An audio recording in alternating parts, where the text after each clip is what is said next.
that's your new keeper, Runnison. Yeah, obviously with the departure of Emi, which is a big loss and someone that I think we always in the best for what he's done for the football club and as well for the person that he is. We have to replace him, and we've been looking in the market, and I think we'll be shortly in a position to announce our new signing.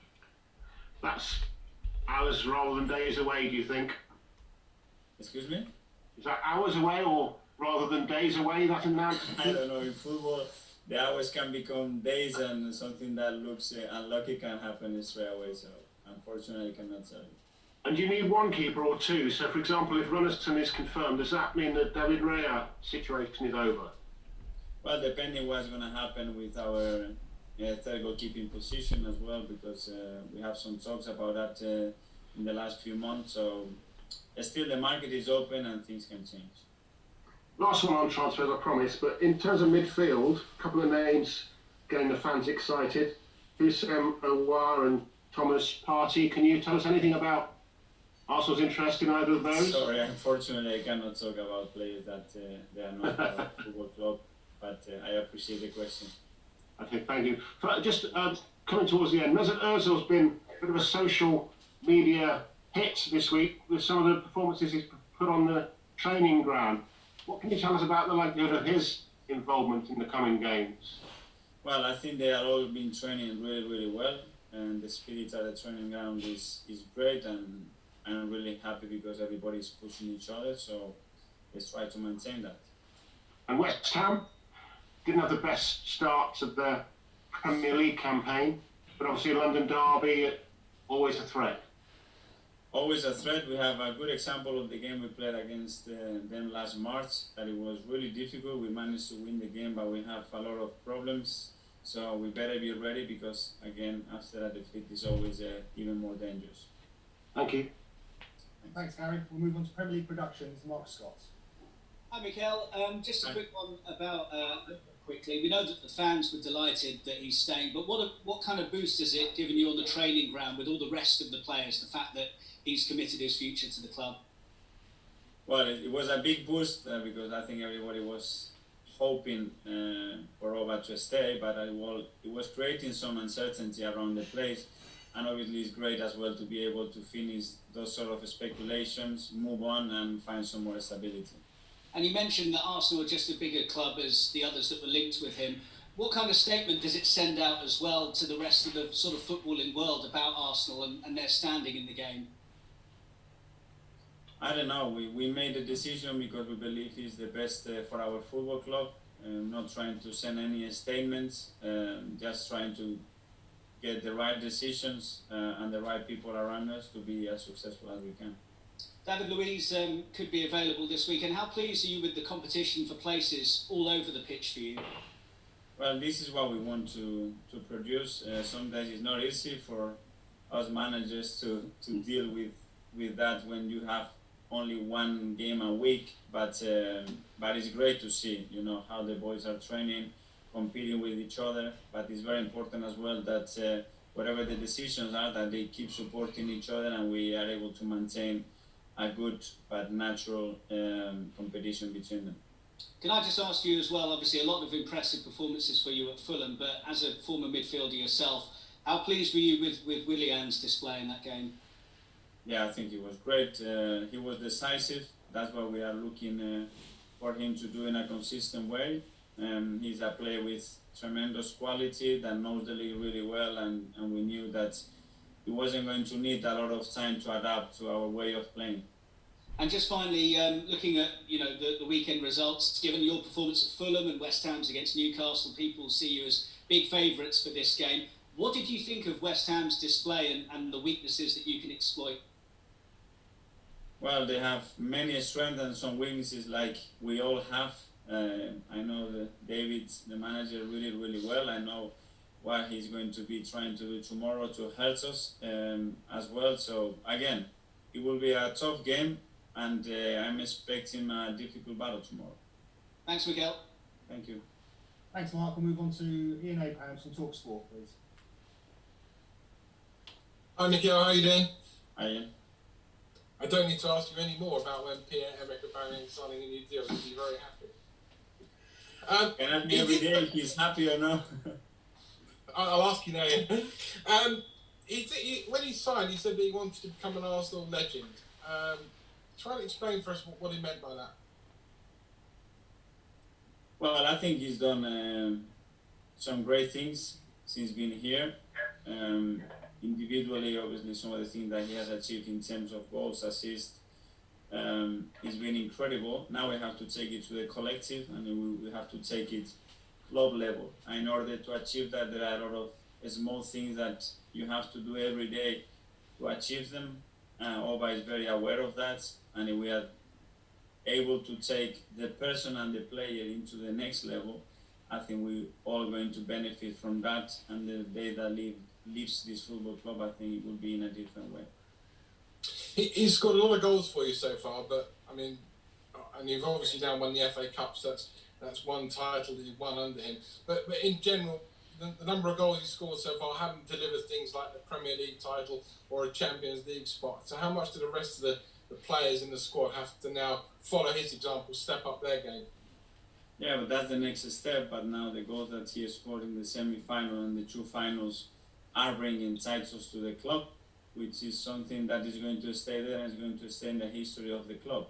And now how much all of us, we have to push to support him and him to maintain and improve the level that he had by not only scoring goals, but in overall performance, whether it's in aspect related to our attacking phases or defensive phases, is going to make us better.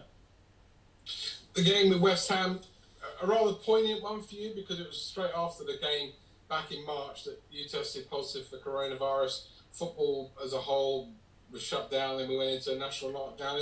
Is it a little bit? Do you have a little bit of a thought of that in your mind?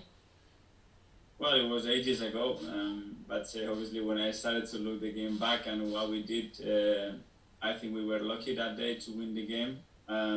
They created a lot of issues. We could not control certain important aspects of West Ham threats, and we have to be better tomorrow. Finally, I'm going to ask you a question about a player that you don't have, but you will be seeing at some stage this season. I'm currently talking to you from outside Spurs training ground, where today they're going to be announcing that Gareth Bale is rejoining. What does that do for the Premier League, and what does that do for the competition in North London between Arsenal and Spurs?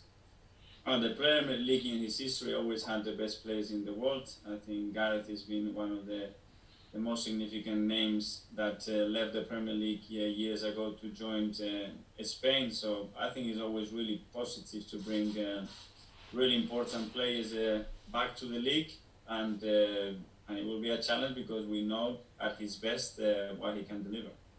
But you have to work a little bit harder to make sure North London stays red and not white next season. I think the competition from every club, the way they are recruiting and improving their squads, is making this league harder and harder. Thanks a lot, Mikel. Give my regards to Pierre. Thank you. Thanks, Ian. Move on to the BBC now. George Cummins. Thanks, Dan. Mikel, one of your short-term goals would have been keeping Uber. So what is the long-term project for you at Arsenal? What do you want to do in the long term?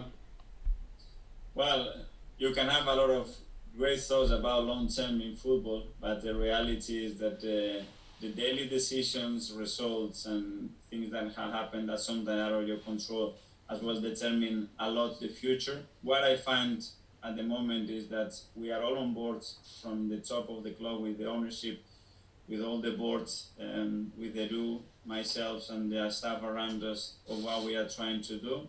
We are very united, and I feel we are in a strong position to move forward in the future. But again, our demands are tomorrow, today in training, and try to maintain and improve the team as much as we can, and create a sustainable model that brings success and brings joy and happiness to our fans. You, with the players you brought in and the new contract, are you under pressure to probably let players go that you don't want to, and the ones that you want to sell you can't get rid of?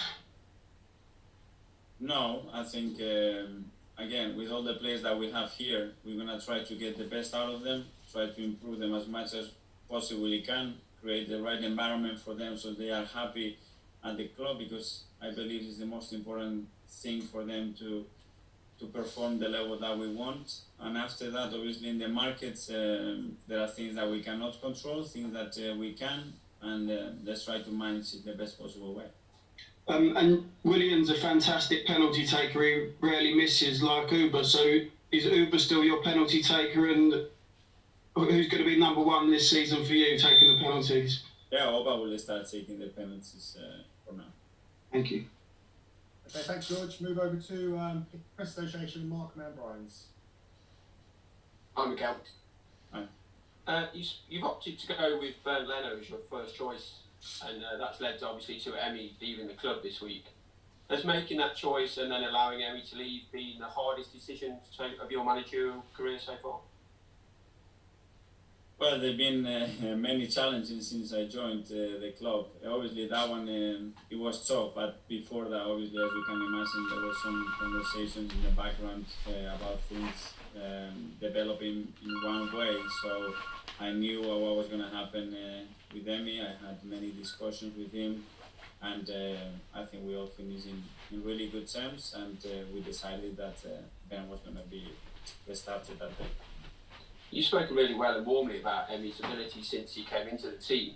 So could you just explain what convinced you that Bernd was the long-term option? Well, I was very clear with both of them that it wasn't a one and a two, that they had to compete for the places like any other position in the team. And to be fair, Ben was superb before he got injured at Brighton.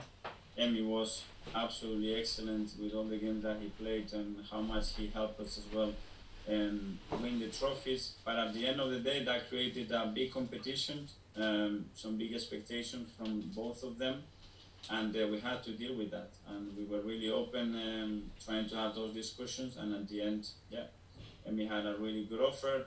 He was very suited for what he wanted to achieve. Long term and short term, and we allowed him to leave the club. Other players have started to be linked with moves away. I know Sepp Kolasinac chose to move back to Germany for family reasons. So, is it hard to stand in a player's way when there are other aspects behind it wanting to leave the club? And I think every case you have to try to take it individually. First of all, try to understand the reason if that's the case when they want to leave, why. If there are things that you can help them to change, to give them, you have to try to maximize those options. And when it comes to a point where obviously something that you can control, you can help, and it's so evident and clear, then you open the door, but then it goes down to the club to decide, when and how. And that's a player with a contract that has to get the right value and to the right club. Would you expect Sad to leave before the window closes? At the moment, I'm not expecting anybody to leave very shortly. That's where I am. Thanks, Mikel. Thanks, Mark. Move to Nick Callow from Haters. Hi, Mikel. No camera would be delighted to hear. When a player like Oba signs a big new contract, how do you keep motivating him? I'm thinking historically when you had Mesut and maybe Theo Walcott at Arsenal played brilliantly, sign new deals, and then their form dropped off. How do you keep motivating him to keep improving? Well, before motivating after they sign the contract, I try to do the opposite thing. I try to make sure that I can motivate them. In order to do that, I have to get to know the player really well and the people around him. What he needs in order to be as motivated and not with flat foot to try to improve. And as well, the player has to see that he has some room for improvement and that we are the right people for him to help him to achieve that. And to be fair, all those boxes were ticks with Oba. So I think we will be able to do that with him. You mentioned David Luiz being fit again. Does he come straight back into the team? Do you anticipate making changes at the back? David is training with us today again. He's feeling much better and he will be available for tomorrow. Just finally, a question on a player who unfortunately won't be playing, an old teammate of yours, Jack Wilshere. There's some great footage of you celebrating that FA Cup final win with him at the parade. How do you feel about how Jack's career has gone since then and that he won't be featuring? Sad, big shame. First of all, for Jack, who is as a person, I was gonna say as a kid, because he was a kid when I played with him, but such a special character, and then with the talent, the ability, and the personality he had on the pitch, he could have achieved much more, but injuries have been really tough on him. But he's shown time and time again, after it doesn't matter how bad those look, that he always finds himself in a position to get back. So hopefully he can do that again. And I think not just me, but everybody here wishes him all the best. So he's still in his 20s, isn't he? He could come back again, you hope? I hope so. He's done it many, many times, and I hope that he can maintain mentally that strength and that willingness to still be as good as he can, because he deserves that. Okay, thanks. Best of luck for the weekend. Cheers. Thank you. Thanks, Nick. Now, Charles Watts from Goal.com. Yeah. Just one more on Emmy. Obviously, it was a very tough decision, like you said. No manager wants to weaken a squad, but this decision, certainly for now anyway, looks like it has, weakened Arsenal's squad. Is that a sort of necessity, though, for you, as it will allow you further down the line potentially to bring in your targets like our party, or I'm not saying those names, but bring in your specific target? Was it a necessary evil? But at the end of the day, we have to find some balance between what we want to achieve with the squad and our finances. And it gets to a point where you have to make a decision whether to achieve certain things you have to sacrifice others. But time will tell whether we are weaker or not. Obviously, the recruitment that we are planning to do to try to get our second goalkeeper, hopefully is going to bring us a really good performance level, and we can see Emi as well being successful at Villa, and we are all happy. Just on the sort of clash at Fulham between Danny and Eddie, you said you didn't see it all weekend. I'm sure you've seen it now. What did you do with that afterwards? Did you have words with him? Did you find out what was going on? Well, I was surprised, first of all, because it's not a common thing to see. At the start, to be fair, I didn't like too much in public that image. Then I understood what happened. I understood that how much both of them as well want to play, and the level of frustration that they were managing. But I really like the way that things were resolved. First of all, between them personally, and then publicly, with that picture. End of the story. Let's learn from that and move on. Yeah, because Danny seemed pretty wound up. Was it purely a frustration at not starting the game? You can see the way Danny came on the pitch. The same with Eddie in the last few minutes. How committed they were, how much they wanted to play, and this is. I cannot demand as well the players to be all the time 100% and pushing, but then to be soft and have a really bad body language like this doing the rondos. So if you give me the choice, I don't want them to kill each other, but yeah, it's okay, it's not bad. Just on, obviously Willian was very good last week, Pepe was on the bench. What does this kind of mean for Reece at the moment? Because you kind of look at it and think maybe his opportunities are going to be limited. Is there a chance he might head out on loan before the window closes? Is that a possibility? Well, I think they all realize the competition that we have in forward positions. Already spoke with Reece about it. I really like the way he's training. I think we both agreed how much he's improved in the last few months. He's going to carry on pushing the rest of the team, and he needs to be ready, because in football, unfortunately, or fortunately, things don't take 3 months to change, but it takes 3 minutes, and you have to be ready when that opportunity comes in. Yeah, because he's at that age where you kind of feel